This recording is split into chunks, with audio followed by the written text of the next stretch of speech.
আসসালামু আলাইকুম, সবাইকে স্বাগতম বিদ্যাশিক্ষরের গ্রাফিক ডিজাইন কোর্স 2026-এর নতুন একটি ক্লাসে। আমি রাহেলা বেগম। আজকের ভিডিওতে আমরা শিখব ফটোশপের সবচেয়ে গুরুত্বপূর্ণ একটি টুল, পেইন্ট টুল।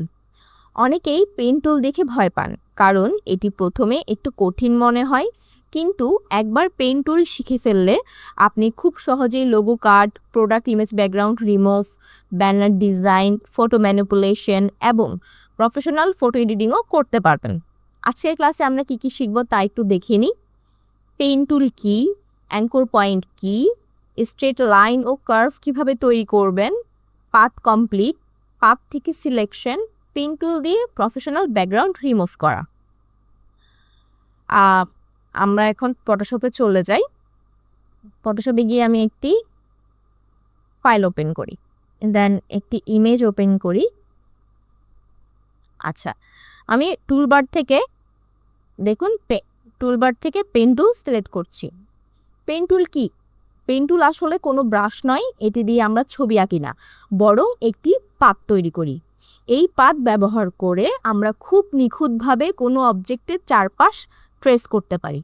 আমি এখন এই অবজেক্টের উপরে ক্লিক করলাম, দেখুন একটি ছোট অ্যাঙ্কর পয়েন্ট তৈরি হয়েছে। দেন একটু দূরে গিয়ে আবার ক্লিক করলাম, এখন দুটি পয়েন্টের মাঝে একটি স্ট্রেট লাইন তৈরি হয়েছে, তাই না? এভাবে আরও কয়েকটি পয়েন্ট তৈরি করতে থাকি। সব শেষে প্রথম পয়েন্টের উপর ক্লিক করলাম, দেখুন একটি ক্লোজড পাথ তৈরি হয়েছে। এটাই পেইন্ট টুলের সবচেয়ে বেসিক ব্যবহার। উপরে অপশন বারে গেলে দেখেন দুটি মুড রয়েছে, একটি হচ্ছে শেপ, একটি হচ্ছে পাথ।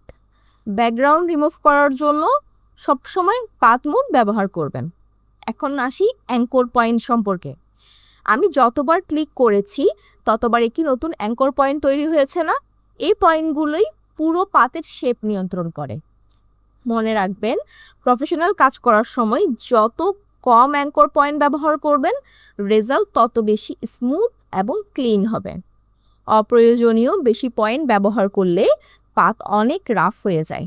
এবার আমি এই অ্যাপেলটা যে কার্ভ অংশগুলো আছে এগুলো সিলেক্ট করব। সেজন্য আমাকে এই সিলেকশনটা রিমুভ করতে হবে। কন্ট্রোল জেড দিয়ে আমি এটা রিমুভ করছি।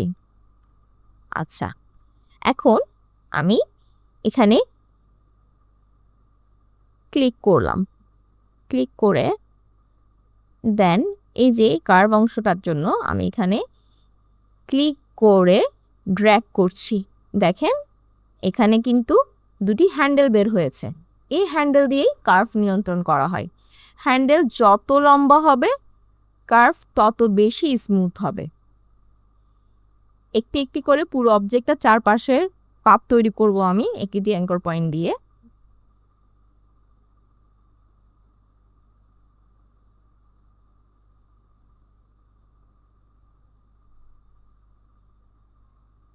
এখন দেখেন এটা আমার কিন্তু দিকটা নিয়ন্ত্রণ হচ্ছে না, তাই না?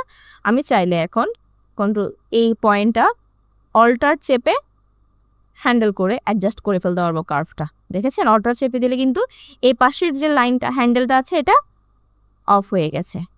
আমি আমার ইচ্ছা মতো কিবোর্ড থেকে অল্টার চেপে আমার হ্যান্ডেলটা নিয়ন্ত্রণ করতে পারবো।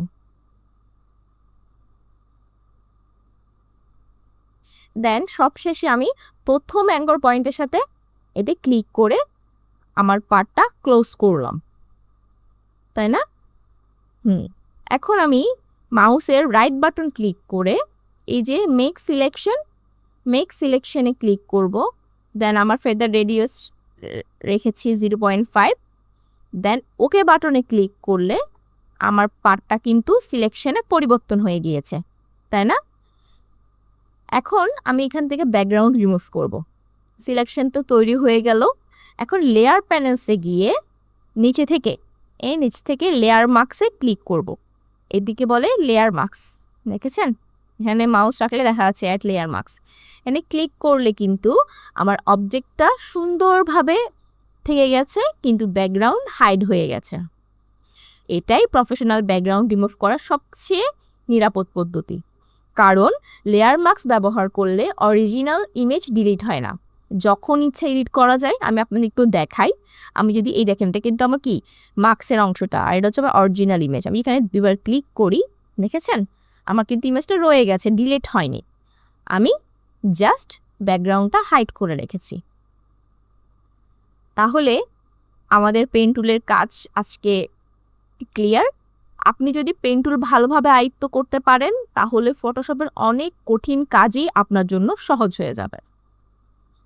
আজকের জন্য আমাদের ক্লাস এতটুকুই। ধন্যবাদ, সবাই ভালো থাকবেন। আসসালামু আলাইকুম।